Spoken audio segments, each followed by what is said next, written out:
મારા ખોળિયામાં જીવ રહે છે ત્યાં સુધી હું મારું કર્મ કરે જઈશ.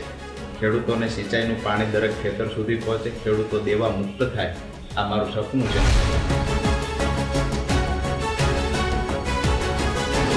મને એવું નથી લાગતું કે જેલમાં 2-3 મહિના જવાથી માણસ નિરાશ થાય.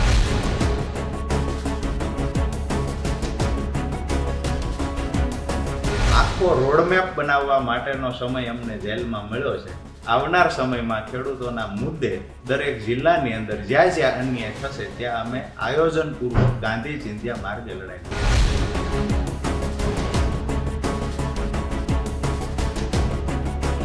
મને ડાયરેક્ટલી કોઈ રાજકીય પાર્ટી ઓફર નથી કરી, પણ સ્વાભાવિક છે કે વાયા કોઈના સંબંધીઓ મારફત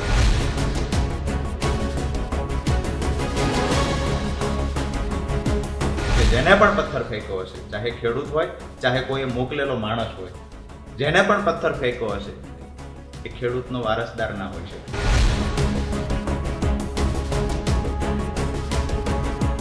સત્યની હંમેશા જીત થાય છે. આપના નેતા રાજુભાઈ કરપડા 100 ને ઉપર દિવસથી જેલવાસો ભોગવી અને અત્યારે બહાર આવ્યા છે. કરદા પ્રથાનો વિરોધ કર્યો અને તેઓ જેલમાં ગયા. ખેડૂતોની લડત માટે તેમણે અથાગ પ્રશ્ન કર્યા અને જેલમાં ગયા. ત્યારે રાજુભાઈ આપણી સાથે છે. રાજુભાઈની પાસેથી કેટલીક માહિતી આપણે પૂછશું. ખાસ કરીને રાજુભાઈ, વાત કરવામાં આવે તો જેલવાસો આપ ગયા, કરદા પ્રથાનો વિરોધ થયો, શું કહેશો જેલવાસ સાથે? આખી ઘટનામાં પહેલા તો ગુજરાત તકના માધ્યમથી આ કપરી પરિસ્થિતિમાં જે મિત્રોએ પણ જેને સહકાર આપ્યો છે, મને મારા પરિવારને હૂંફ પૂરી પાડી છે. ખાસ કરીને વકીલ મિત્રો હોય, ખેડૂત પરિવારો છે, મીડિયાના મિત્રો છે, આ તમામનો પહેલાં હું હૃદયથી આભાર વ્યક્ત કરું છું.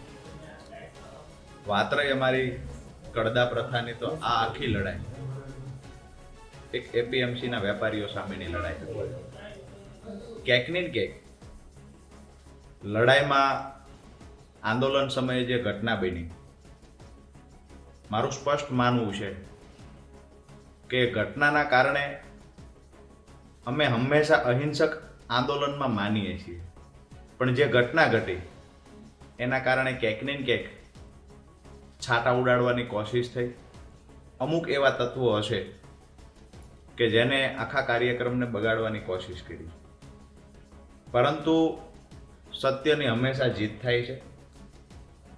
4.5 મહિના જેટલો સમય જેલવાસમાં રહ્યા પછી ન્યાયતંત્રનો જે અમને ભરોસો હતો, ન્યાયતંત્ર પર જે વિશ્વાસ હતો, તો એ વિશ્વાસ અમારો ફળ્યો છે. સત્યની આખરે જીત થઈ છે. જે લડાઈ ખેડૂતો માટે હું લડતો ભૂતકાળમાં છેલ્લા 8 વર્ષથી ખેડૂતો માટે સિંચાઈના પાણીની વાત હોય, જમીન સંપાદન થતી હોય ત્યાંની વાત હોય, હાઈ ટેન્શન લાઈન પસાર થતી હોય, વળતર ચૂકવવાની વાત હોય, કમોસમી વરસાદ કે અતિવૃષ્ટિથી ખેડૂતોને જ્યારે પાક નુકસાન થાય તો એના મુદ્દે બોલવાની વાત હોય, આ તમામ મુદ્દે કાયમ માટે લડાઈ લડ્યા છીએ. અને આવનાર સમયમાં ખેડૂતોના જે પ્રશ્ન હશે એ તમામ મુદ્દે આવનાર સમયમાં લડતા રહીશું. રાજુભાઈ, આપણે કહ્યું કે કેટલાક લોકોએ વાત બગાડવાની વાત કરી, કરદા પ્રથાનો જ્યારે વિરોધ થયો તો આ બુકાનીધારીઓ હતા અને બુકાનીધારીઓએ જે હુમલા કર્યા અને જે વિડીયોમાં પણ દેખાતા હતા, શું કહેશો? બુકાનીધારીઓ કોણ હતા? પર્ટિક્યુલર હું વ્યક્તિગત કોઈને ઓળખતો નથી એટલે કોઈના નામ આપવાનો કોઈ અર્થ નથી, પણ એક વાત સીધી એ છે, ઉડીને આંખે વળગે, કે ખેડૂતો શાંતિથી આંદોલન કરી રહ્યા. ખેડૂતોની વાત જે હતી કે વેપારીઓ દ્વારા જે અમારું શોષણ થાય છે, અમારી સાથે કડદાના બહાને જે ચીટિંગ થાય છે, તો આ ચીટિંગ બંધ કરવામાં આવે. એપીએમસી અને ખેડૂત વચ્ચેની આ ખેડૂતની માંગણી હતી. એપીએમસીએ માંગણી પૂરી કરવાની હતી લેખિત બાંહેધરી સાથે. ક્યાંક ને ક્યાંક માંગ પૂરી ન થઈ. 10 તારીખે જે આંદોલનની શરૂઆત થઈ એ 3 દિવસ ચાલ્યું, એટલે કે 12 તારીખે ક્યાંક ને ક્યાંક આંદોલનમાં થોડું, હવે વ્યક્તિગત હું કોઈના પરિચયમાં નથી એટલે હું કોઈનું નામ નહીં આપી શકું, પણ એક વાત ચોક્કસથી કહીશ કે જેને પણ પથ્થર ફેંક્યો હશે, ચાહે ખેડૂત હોય, ચાહે કોઈ મોકલેલો માણસ હોય, જેને પણ પથ્થર ફેંક્યો હશે એ ખેડૂતનો વારસદાર ના હોઈ શકે. એટલે ક્યાંક ને ક્યાંક કાર્યક્રમ દોડવાની કોશિશ થઈ, પણ સ્વાભાવિક છે કે અમે તો ખેડૂતના દીકરા છીએ. ખેડૂતોના હક અધિકાર માટે લડવું આને અમે અમારું કર્મ સમજીએ છીએ. તો આવનાર સમયમાં પણ અમારું કર્મ અમે કરતા રહીશું. રાજુભાઈ, આપ 100 દિવસ કરતા વધુ જેલમાં રહ્યા, શું કહેશો જેલવાસા દરમિયાન કેવો અનુભવ રહ્યો આપનો? સ્વાભાવિક છે, જ્યારે પણ કોઈ માણસ જેલમાં જતો હોય છે ત્યારે ઘણું બધું જેલમાંથી શીખીને આવે છે. જેલમાં જઈએ એટલે આપણા માટે અને આપણા પરિવાર માટે એ થોડો કપરો સમય હોય ને આ કપરા સમયમાં આપણી સાથે કોણ ઊભું રહે છે આ ખૂબ મહત્વની વાત છે. મને જાણીને આનંદ થાય એ તો ઠીક છે, એનાથી વિશેષ દુઃખ એ વાતનું હતું કે નવા વર્ષની ઉજવણી ઘણા બધા મૂળી તાલુકાના, ચોટીલા તાલુકાના એવા ગામ છે કે જેને નવા વર્ષની ઉજવણી ખેડૂતોએ નથી કરી કે અમારો ખેડૂત નેતા જેલમાં છે, આવું સમજીને. આ વાતનું દુઃખ પણ છે. સાથે સાથે આનંદ છે કે ખેડૂતો મને પ્રેમ કરે છે અને ખેડૂતોના પ્રેમ થકી આ લડાઈઓ લડીએ છીએ. જેલવાસ દરમિયાન વાંચન કરવાનો મોકો મળ્યો. રોજ 3 કલાકથી વધારે વાંચન કરતા, ધ્યાનમાં બેસીને ક્યાંક ને ક્યાંક આત્માનું શુદ્ધિકરણ કરવાનો પણ ત્યાં સમય મળ્યો અને શાંતિથી વિચારવાનો સમય મળ્યો કે આગામી દિવસોમાં સારી રીતે ખેડૂતોના હિતમાં કઈ કઈ લડાઈ લડી શકાય. તો આખો રોડમેપ બનાવવા માટેનો સમય અમને જેલમાં મળ્યો છે.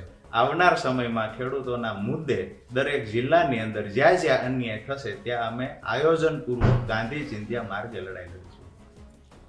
રાજુભાઈ, જેલની અંદરની રોજની દિનચર્યા તમારી શું રહેતી હતી? કેવી રીતે જાગવું, કેવી રીતે શું કરવું, વાંચન કરવું, કે જેલની અંદર કેવા કેવા કેદીઓ સાથે મુલાકાત થઈને શું અનુભવ રહ્યો તમારો?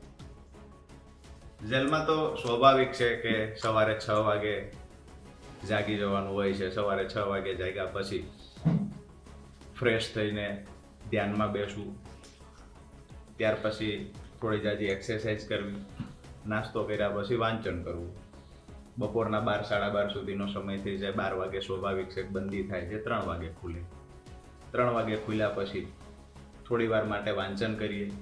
નવા જે પણ ત્યાં કાચા કામના કેદીઓ હોય છે જેના પર આરોપો હોય છે, જેવી રીતે અમારી પર હતો, એ આરોપીઓ સાથે મળી અને ક્યાંક ને ક્યાંક વ્યથાઓ બધાની જાણવાની કોશિશ કરીએ.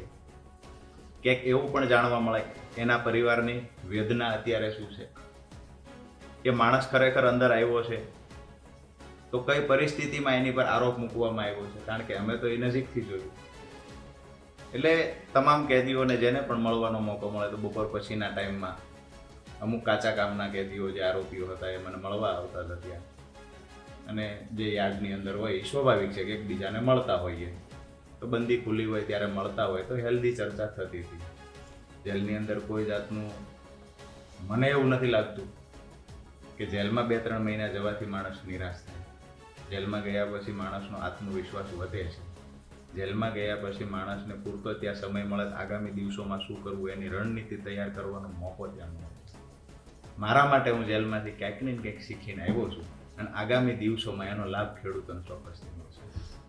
રાજુભાઈ, એવી પણ વાત હતી કે આપ જેલમાં હતા અને આપને બીજા રાજકીય પક્ષોએ પણ એવી ઓફરો મૂકી હતી, દબાણ પણ લાવેલા હતા કે તમે અમારા પક્ષમાં આવતારો. શું કહેશો ખાસ કરીને, આવી કોઈ ઓફરો મળી હતી?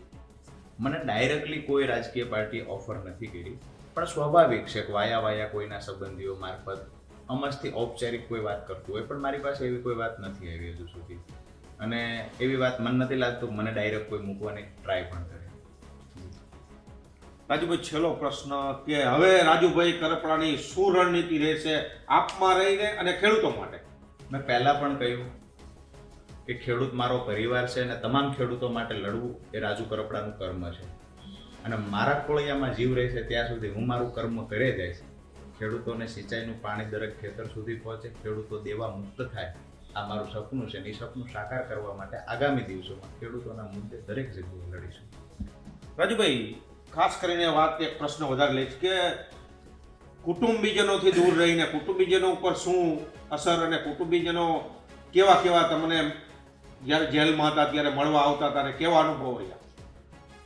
ક્યારેય પણ પરિવારના કોઈ સભ્ય પર આફત આવે તો સ્વાભાવિક છે કે એકબીજાને હિંમત આપીને ઊભ આપીને એ સમય આફતનો જે સમય હોય છે, દુઃખનો સમય પસાર કરવાની કોશિશ કરતા હોય છે.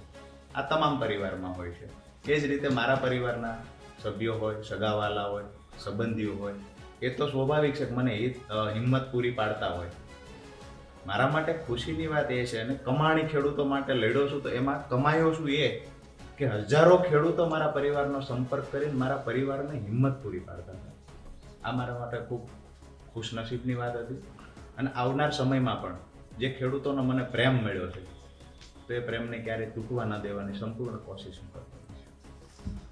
આ હતા રાજુભાઈ કરપડા, જે આપણી સાથે કે 100 દિવસ કરતાં વધુ જેલમાં રહ્યા છે. ને રાજુભાઈ કરપડાએ કેટલીક જેલની પણ વાતો કરી, રાજકીય પક્ષની પણ વાતો કરી, પરંતુ હવે રાજુભાઈ વધુ હિંમતથી ખેડૂતો માટે લડશે તેવી પણ તેમણે ગજનાદ કર્યો છે. ત્યારે હવે આગામી દિવસોમાં રાજુભાઈ કેવી રણનીતિ કરે છે ને કેવી રીતે ખેડૂતો માટે લડે છે તે જોઈ રહ્યું. સાજિદ બેલીમ, ગુજરાત તક, સુરેન્દ્રનગર.